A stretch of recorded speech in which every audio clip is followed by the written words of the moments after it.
ઓમ શાંતિ. વિશ્વ કલ્યાણકારી, સર્વના અતિ પ્રિય બાપ દાદા તેમજ આજના મંચને સુશોભિત કરનાર સર્વ મહાન વિભૂતિઓ, ખાસ આદરણીય શીલુ દીદી, આદરણીય સરલા દીદી તેમજ અન્ય સર્વ ઉપસ્થિત શોભા કરનાર, મંચને સુશોભિત કરનાર અન્ય મહાનુભાવ તેમજ સભામાં ઉપસ્થિત આપ સર્વ ટીચર્સ બહેનો તેમજ સન્માન માટે આવેલ વિશેષ માતાઓ, ભાઈઓ, કુમારો, કુમારીઓ, આજનો દિવસ અતિ શુભ દિવસ છે. વર્ષોની તપસ્યા બાદ જેમણે પોતાના પવિત્ર વાઇબ્રેશન્સ સદા વાતાવરણમાં ફેલાવતા રહ્યા,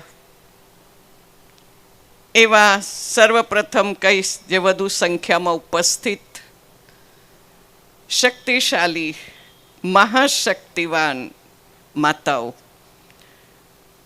જે એક બાજુ છે અને બીજી બાજુ આપ સર્વ છો, કુમાર કુમારીઓ અને અધર કુમારો.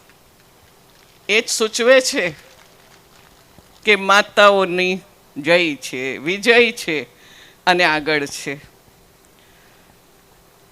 આમ તો કમળ પુષ્પ સમાન જીવન, ઘરમાં એકલા ચાલવા છતાં પણ જેઓ પોતાની દ્રઢતા અને હિંમતથી આજ સુધી અહીંયા સુધી પહોંચીને આજે ડિગ્રી લેવાને યોગ્ય બની ગયા છે.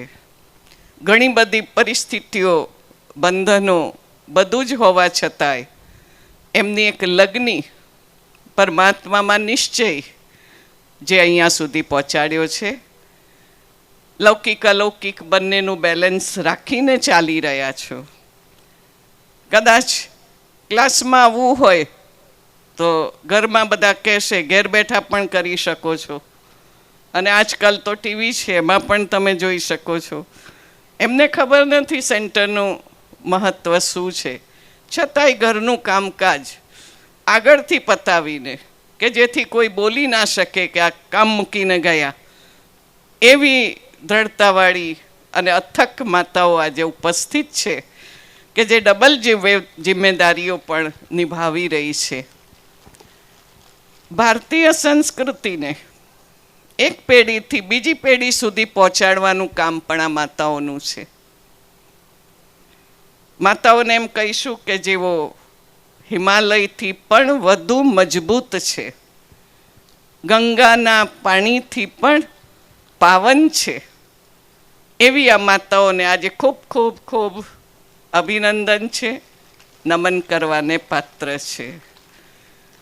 સાથે સાથે જે માતાઓને આજ સુધી હંમેશા સમાજે પાછળ રાખ્યા, કદી આગળ આવવાનો ચાન્સ નહીં આપ્યો, ચાર દીવારોમાં રાખ્યા, એ જ માત્ર જીવન હતું. અને ઢોર ગંવાર કહીને પશુ સાથે એમની કમ્પેરિઝન કરી. દરેક વાતમાં એ અયોગ્ય છે એમ જ માન્યું, અને ચરણની જ્યોતિ સમાન માતાઓને પરમાત્માએ આજે નૈનોના નૂર બનાવી દીધા. કેટલી સુંદર ભાગ્યવાન આ માતાઓ છે. પરમાત્મા એમના સમક્ષ જોયું અને માતાને આગળ રાખવાનો સિલસિલો એ પરમાત્માએ શરૂ કર્યો. અતિ સિકીલદી માતાઓ છે.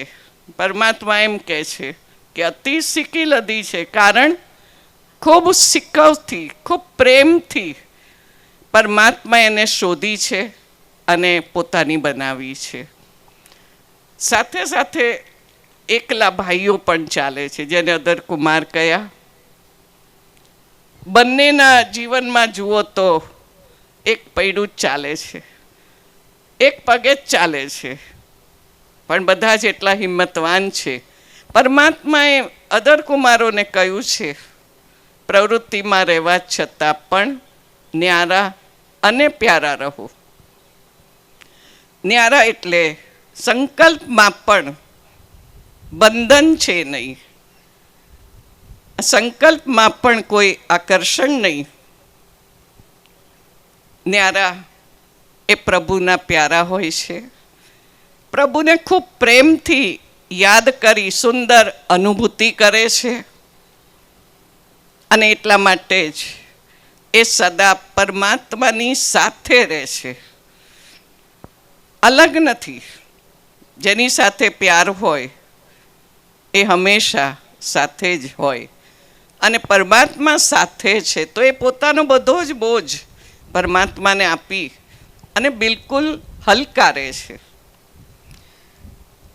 એટલે આ એક વિશ્વ શોકેશમાં શોપીસ છે. ચાહે કુમારો હોય તો એ કુમારો પણ આમ તો એકલા જ છે, અને અંત સુધી એકલા જ રહેવાનું છે, પણ સાથે બાબાને રાખે છે. એમની જે આજ સુધીની ડિસ્ટ્રક્ટિવ એક્ટિવિટીઝ હતી એને બદલીને પરમાત્માનું જ્ઞાન લઈને એને કન્સ્ટ્રક્ટિવ એક્ટિવિટી શરૂ કરી, અને પરમાત્માના કાર્યમાં અથક બની રાત દિવસ સેવામાં વ્યસ્ત થઈ ગયા. એટલે બહુ મોટો, જેમ કહીએ ને, જે બિઝી છે એને બિઝનેસમેન કહેવાય, એમ પરમાત્મા એમને ખૂબ બિઝી કરી દીધા. કુમારીઓ માટે તો પરમાત્માને હંમેશા ખૂબ લાગણી અને ખૂબ આશાઓ છે. ભલે જેમ કોઈ ભણે છે, કોઈ નોકરી કરે છે, નોકરી કરનારને એમ કહેશે નોકરીની ટોકરી ઉતારો અને પરમાત્માની સેવામાં લાગી જાઓ.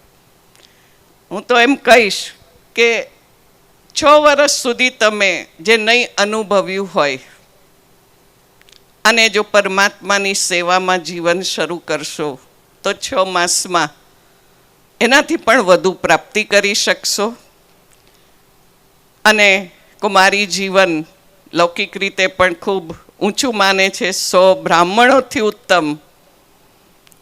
પરમાત્મા પણ એક એક કુમારીમાં 100 નહીં, હજારો આત્માઓને જોઈ રહ્યા છે કે ભવિષ્યમાં કુમારીઓ અનેક આત્માઓને પરમાત્મ સંદેશ આપી અને તૈયાર કરશે, એનું કલ્યાણ કરશે.